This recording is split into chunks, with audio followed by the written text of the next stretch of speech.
Take a good look, guys, because this is the last ride for us in the F250. Pretty sure it's going to its new owner today. Guys came and looked at it day before yesterday, and deal's going through a dealership. He's getting financed for it, and probably going to take possession of it this afternoon. I'm going to go drop it off at the dealership and get paid, but it's a little bit of a ride. It's about 2 hours from here, so we're going to hop in and run it over there and take our last ride in it. And along the way, we'll kind of go over the whole build cost, and then what we sold it for, and if we lost money or made money on the deal, and just kind of give you guys an overview of, you know, this particular build and maybe what you can expect if you decide to hop into one. So let's get in, let's get moving, and kind of go over everything along the way.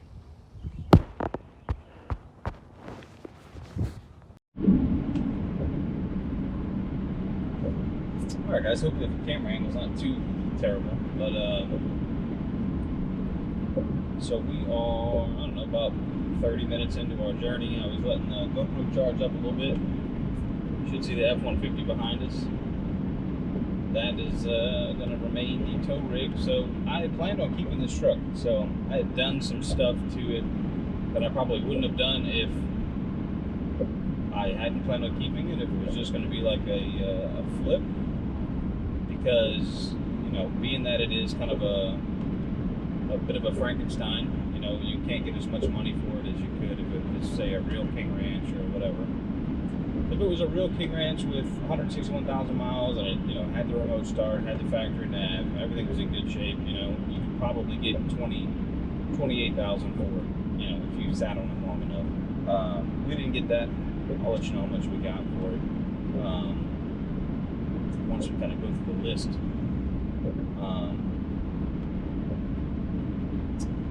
But anyway, some things came up, and I need the cash back more than I need to get rid of the note on the F-150. Selling that, I would have just gotten the equity out of the truck, which I've got about 12 or 13,000 equity in the F-150. Obviously this I bought outright. It's cash in my hand, and things have arisen that I need cash for. So this one's got to go. So it is what it is. I'm not terribly upset about it. It's not that I don't like the F-150, but that's a great truck. This was just something I could grow into and still be happy with, still be comfortable. You know, more modern than the 07 truck I had before, 06. But was not to be. There'll be other trucks, you know, there always is.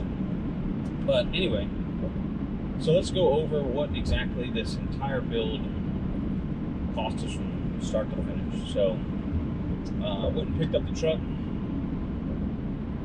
in a field with mismatched colors and body panels and destroyed interior. We paid 16 grand for the truck, if you guys remember. So 16 grand got us the truck, you know, running, sort of driving. We got that transmission issue at the beginning, but that's all sorted now. So next up, I put it all in my phone. I should just look at my phone, you know. First, we did the new seats, right? So the center console, the seats, all that good stuff, right? So we bought that from the same guy that we bought the truck from, because that's kind of like his gig. He buys these trucks, fixes them up a little bit, and then flips them. So he gets them even cheaper than he sold them to me, and then flips them, right? So we got the seats. We bought the seats. They were $2,500, right, for the new seats, the console, all that good stuff. We bought a set of Takeoff wheels and tires because the ones that were on the truck in the field were dry rotted and bald. Actually, one of them blew out just sitting there in the field. So I knew I wasn't going to make the journey, you know, 2 hours home on those tires. So I did buy a set of Takeoff wheels and tires, which in hindsight, you know, didn't need to, but neither here nor there. They worked out. So that was $800 for the Takeoff wheels and tires. We changed the oil and all the fuel filters on the truck. And that was about, with oil and the new filters, the filters for this truck are expensive. We changed the air filter too, so I'm including that in there. It was about $200 for the oil, the filters, all that good stuff. Remember, we replaced the steering wheel, the clock spring, and ended up having to replace the steering position sensor, which tells the truck basically where the steering wheel is in relation to the front axles, I guess, or whatever. It's for traction control system. So we did all that. All of that combined was about $370 for the new wheel and all the clock spring and the new sensor, all that good stuff. So we did that. What is up next? The new wiring harness for the seats and the body harness, basically. That was also bought from the same guy that we bought the seats out of, came out of the same truck. That was $200, the new harness. I still have to sell the old harness. So we do have a couple little knick-knack stuff to sell from this truck to begin with. I just haven't listed them. We did sell some of the stuff, and we'll kind of break that down at the end too, so I'll let you know like the actual cost of everything, you know, minus the selling of the old parts. We had to change the AC, the HVAC control unit, because that's what runs the seats, right? So we changed those. That was $120. We had a water and fuel sensor that was damaged when whatever they sunk the truck and ripped the running boards off. All that was damaged. So repairing that, getting the new harness, new sensor, that was about $60. The brake cable that was cut for whatever reason, that was about $100 for both the cables. Let's see, the radio harness to get this thing working with the steering controls and all the fancy stuff, that was about $200. You know, we already had the radio, so that was good.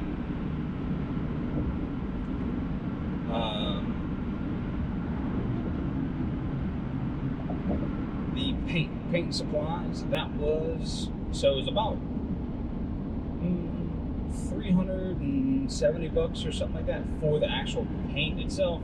But then we had like sandpaper, we got some primer, you know, other little knick-knack stuff to do the paint, tape, stuff like that. So probably altogether is about $500 in supplies for, you know, painting the cab, painting the jams, all that good stuff. We had to get the title and everything, obviously transferred, pay our registration so we could drive it, get insurance, all that stuff on it. That was about $400 to do all of that good stuff. And if I was just flipping the truck, I probably wouldn't have bothered going through all of that. Obviously, we would have got the title transferred, but I wouldn't have registered the truck and all that. And that was like an extra, you know, $150 or whatever it would have been, $200 probably with insurance. So anyway, I wouldn't have done all that. Swap lanes here.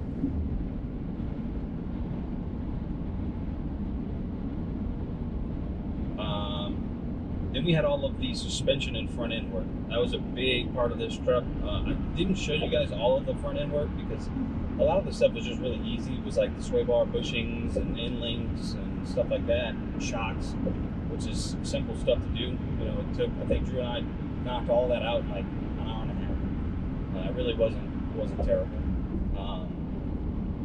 But all together with the steering stuff that we did show in that video, replacing that stuff, getting in the alignment,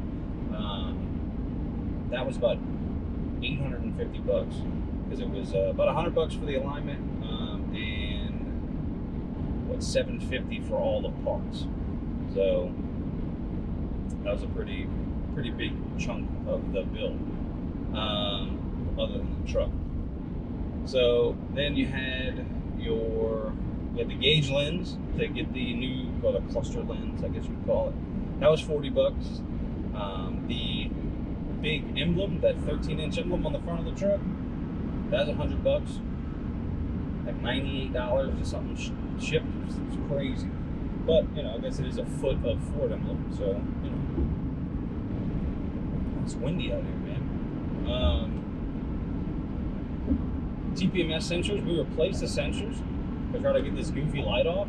So I put 4 brand new Ford tire pressure monitors in each one of the wheels. $25 a piece. So it's $100 in just sensors, and I still can't get in a program. So the light's still on. It is what it is. The guy who's buying it knows it. He knows he's got brand new sensors. He's just got to get them relearned. We'll probably just take it to Ford and have Ford do it. There must be something that they have to do to get the truck to pick up the sensors. Basically, what happened with that is I can't write it. It's not writing the IDs of the sensors to the truck. So, I don't know. Very odd.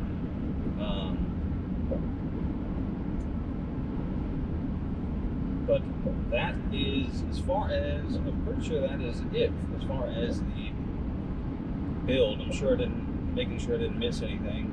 Driving on the road with all these yahoos. Again, can't pick a speed.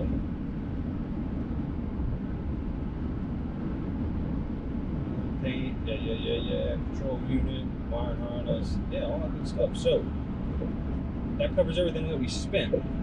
So our total for that, I didn't add it up in my head, but I'm sure it's about 22,000 and some change, right? But we've got to subtract some stuff because we sold some stuff.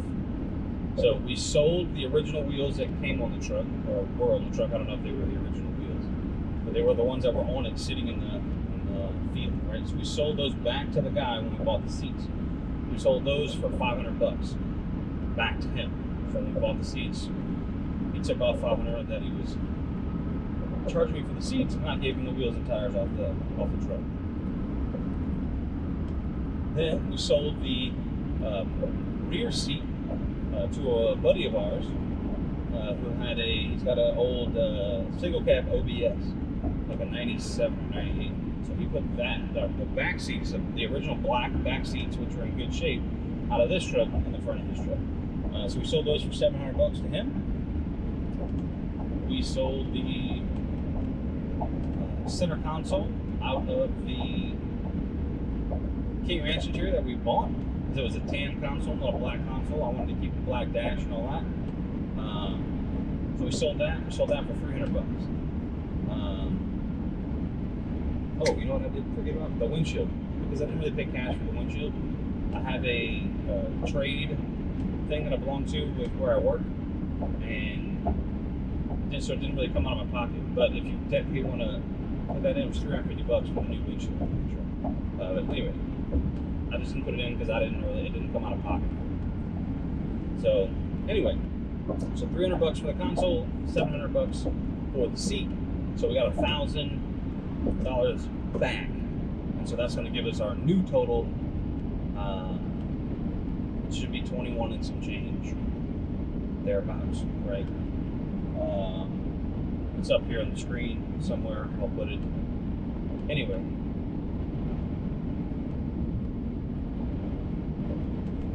So, what did we sell the truck for? We sold the truck today for $25,000. I had it listed for $26,500,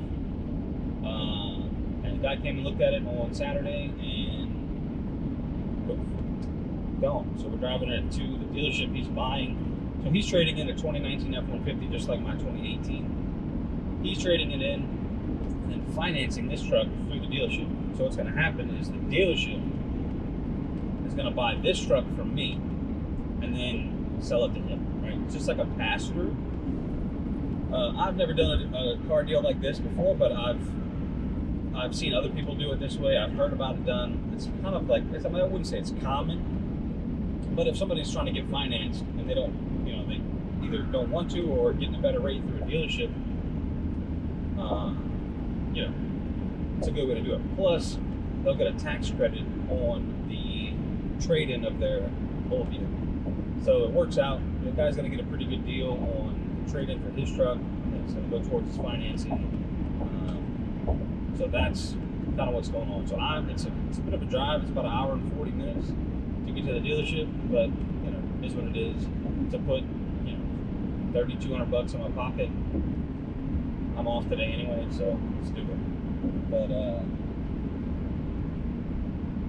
that's it, guys. So we finished the build. I mean, we didn't finish it. I would have done some more little knick-knack stuff, like the spare tire holder under the bed needed to be replaced. We got a glasses holder right here that needed to be replaced. I would have done all that stuff, you know. But since I had to turn around and sell it, there was no point me continuing to put all those little knick-knack stuff in it, because I mean that stuff adds up, right? It doesn't really add that much value to the truck. So, you know, even like putting the King Ranch interior in there, I probably, if I were just going to flip this thing, I would have just left the black interior in here, the original black stuff, and not put the heated and cooled stuff in it, not done the wiring swap, because I mean that was a lot of work. It was like 2.5 days of like work swapping this interior and swapping the harness. I mean, it was a big job. I probably would have foregone that and just put some new seat cushions, you know, new foam, and then rewrapped the other, recovered the other ones with new leather, and just had just a black interior without heated and cooled seats. But you know, I was going to keep this truck, right? So I did a few extra things that I normally wouldn't have done if I were just flipping it. So, but that's it, guys. I mean, it was fun building it. I enjoyed it. You know, that's why I do this stuff. It's fun to me. So, no hard feelings, no regrets about doing it. Like I said, the plan was always to keep it, but things change. Life happens. So, it is what it is. We've got some changes coming as far as what's going to be going on at the shop, stuff like that. So I'll keep you guys updated on all that good stuff, and hopefully we'll have some more car stuff coming, some more drift videos here soon. I think we got events starting up here next month, so you know, keep a lookout for that. And until next time, guys. Hold up. That's not where the story ends.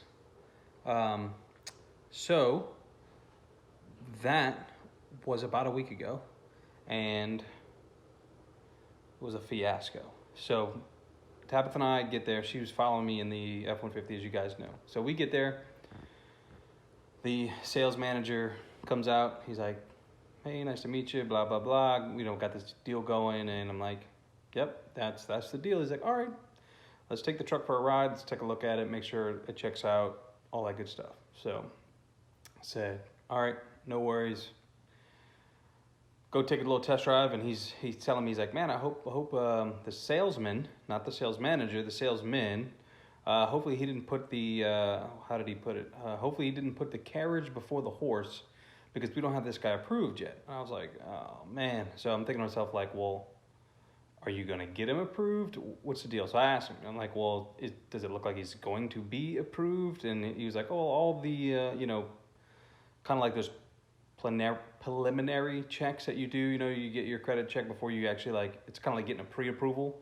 All those panned out, right? They all looked good. Everything looked fine. So he was like, yeah, we just got to get him to come down and sign off, make sure the deal's good.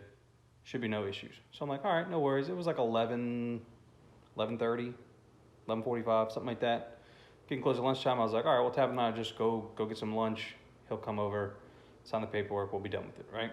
So we go eat. We found this little place called Mr. Grady's. It's like a little pizza place, kind of like CC's Pizza, where it's got like the buffet of pizza, yada, yada, yada. And they had a little arcade. I mean, you guys know that, you know, we run a laser tag facility with arcade and stuff like that. So it was kind of cool. We didn't really know that's what it was, but so we sat down, we ate, we got to go do, check out that little arcade, stuff like that. So it was cool. Anyway, get back to the dealership. Guy gets approved for the financing and all that stuff. And I forget kind of what happened in the middle, but they were trying to get the computer system wasn't working right or something. So the guy, who was buying the truck, not the guys from the dealership, the guy who's buying the truck from me, he's like, dude, he's like, I gotta go to work. He's like, I've been, I'm supposed to be there like 2 hours ago. I gotta get to work. So he leaves, he goes to work. And so I'm like, all right, guys, is the deal still going down today? What are we doing? Am I packing it up? Am I taking the trunk home? What's happening? I'm like, yeah, we're gonna get it done. I'm like, all right, well, I gotta go to the bank. I gotta take care of some stuff. So I did that. Left, went to the bank. We're sitting in the banker's office, taking care of all the stuff, my stuff now. And then the guy who's buying the truck from me texts me. He's like, hey, they need you back at the dealership. I'm like, all right, well, I'm like right in the middle of something now, so I'll be over there as soon as I'm done here. So leave the bank, go back to the dealership, which I get there, they're still not ready. Like, they're still dealing with other stuff. And so like, it was like, all right, it's getting to be like 6 o'clock now. We've been like, wasted the whole day. I mean, I left my house at 8 in the morning and it's 6 o'clock now and I'm still dealing with this deal, right? And there's supposed to be like an in and out, get a check, sign the title over, be gone. I'm supposed to be back home at, I'm thinking like 12 o'clock, 1 o'clock at the latest. No. So they can't get their computer system to work. That's what they tell us, right? So, but they are like 100%, of course, they're 100% confident they're going to get the deal done the next day. So I said, all right, I'll leave the truck here and, you can just send me a courier to get the check or to get the title and give me the check, whatever it's going to take. I'm just going to leave the truck here. That way, when it's done, you guys can do whatever you need to do. So next day, I'm at work. They call me. No, I called them because I hadn't heard anything by like noon. So I call them or text them. And I was like, hey, guys, is a deal still going on? Like, what the heck's going on? A couple minutes later, they call me. They're like, yeah, we can still do the deal, but we need you to come down the price. So I'm like, all right, well, what are we talking? Like $500, $1,000? Like, what's come down on the price? Like, well, can you do it for $24,000? And I'm like, I don't really want to, but yeah, I can. If that gets the deal done today, then let's just get it done and be finished. Done, dusted. If 24 is what the number is for you guys to make it work, to make it happen, whatever, let's just do it. So they say, great, no worries. We'll let you know when it's done, and we'll send the title or whatever and get it signed and yada yada. So a couple hours goes by. They call me back and like, hey man, we can't do the deal. The guy backed out. So I'm like, all right, well, that sucks, but I guess I'll be on my way up there to pick up the truck. And I guess I should have filmed all this, but like once all this went down, I was just like not in the right headspace. I was, I'm not even there yet. Not even to the crazy part yet. So anyway, the deal gets unwound. It's all screwed up. So I text the guy. I'm like, hey man, here the deal fell through. Sorry to hear it. What was the deal? So apparently, since the truck is old, right? It's a 2012, and it's got what 161,000 or some change on it, right? It doesn't appraise. It only appraises for probably like if a dealership, which obviously the dealership would buy it from me and they would sell it to him. It might appraise for 28,000 on the high end, I would imagine, somewhere in that area. So they're buying it from me for 24, or 25 or whatever it was. It was 24 at this point. And they were trying to sell it to this guy for $29,500. So they're trying to make $4,500 to be the middleman, which is absolutely outrageous, right? So that was one problem. So the loan to value on the truck was too high because the guy was putting down $7,000. And then this is where the other part where it gets screwy comes in. So he was putting down $7,000, right? And he was getting a trade-in on his truck. He owed 33. Yeah, owed 33 on his F-150. They told him verbally a couple days before, sign the paperwork, I guess, or maybe they didn't sign it because they would be legally held to it. But told him they would give him $35,000 for his trade-in. So then he would have $2,000 to add to his $7,000 for his down payment. So he would essentially be putting $9,000 down on the truck, and then they were gonna. So he would be financing $20,000, not before TT&L. So whatever that was gonna be, he would be financing $20,500 plus TT&L. for whatever, however long, I don't know. I don't know all the specifics, but that's what the numbers worked out to be. So then, this is where the guy's trade-in comes in. They tell him that they're only going to give him $30,000 for his trade-in. So remember, he owed $33,000 on the truck. So now, not only does he lose the $2,000 on the that he would be able to put down on my truck, he actually has to roll in the other $3,000 that he lost into the loan, or put down, take $10,000 out of his pocket and put that down into the new truck to cover the cost of that $3,000 that they weren't paying off on his truck. So, you know, at the end of the day, he was just like, nah, it just doesn't make sense. Why? You know, I can't blame him. Why would you do that? So he ended up going the next day and buying a 2016 Platinum, loaded out for $42,000, traded in his truck, rolled it in. Bank said, okay, poof. He probably got the same note because financed it for a longer period of time. He got a newer truck with, I think he said it had like 60,000 miles on it. So, I mean, I can't blame the guy. So anyway, all that took place last week. So the deal unwound, right? So I have to go up there Tuesday night and pick this truck up. So I get there, and you know, my truck has the bug deflector on it, right? So I get there, bug deflector's not on the truck. Nobody's there because they've closed, right? Because I had to work, so couldn't get up there. I got up there like 10 minutes after they closed. Nobody's there, of course. Bug deflector's gone, missing on the truck. It's not in the truck, it's not in the bed, it's nowhere. Like, okay, so I've made a mistake. I left them the keys of the truck, and now they've, you know, they cleaned it too. And I cranked the truck up after I, you know, look at the bug deflector, and the truck now has a check engine light. I don't have any of my stuff with me. I just expected to be able to come up there, grab the truck, drive home.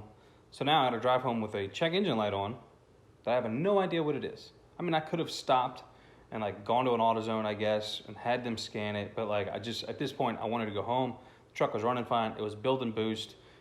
There was no like issues with the truck, right? So I drive it all the way home, then go get my scan tool, hook it up, ends up being air intake temperature sensor, which is right there on right behind the air filter. So probably what happened when they were taking off the bug shield or spraying their goo inside the engine bay, which sucks because, you know, now it looks like somebody detailed the engine bay.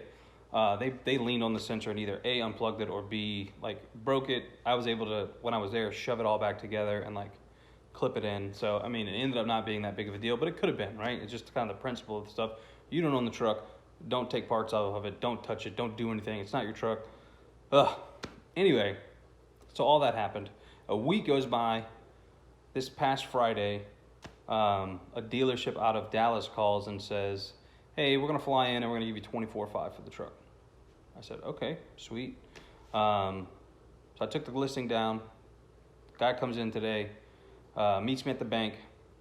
You know, he sees the little dings and dents and he's like, hey, you know, we can't really give you $24,000.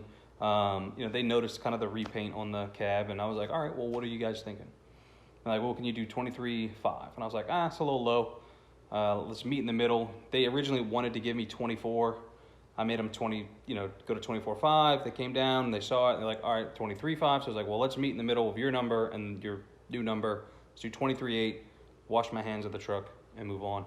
So that's what we did. Sold it for $23,800. Put the money in our pocket, so if we redo the math on everything that we did previously, it now works out to where we make about $1,900 on the truck. I still have some parts to sell off of it, the old seats, the old steering wheel, the harness. Say we make $200 on all that stuff. We can probably make a little more, but easy round numbers, $200. We made about $2,000 on the truck. We learned some stuff. We did some things. So all in all, not bad, but that is how that deal went down. So I'll leave you with the outro, guys, and I'll see you on the next one. Peace.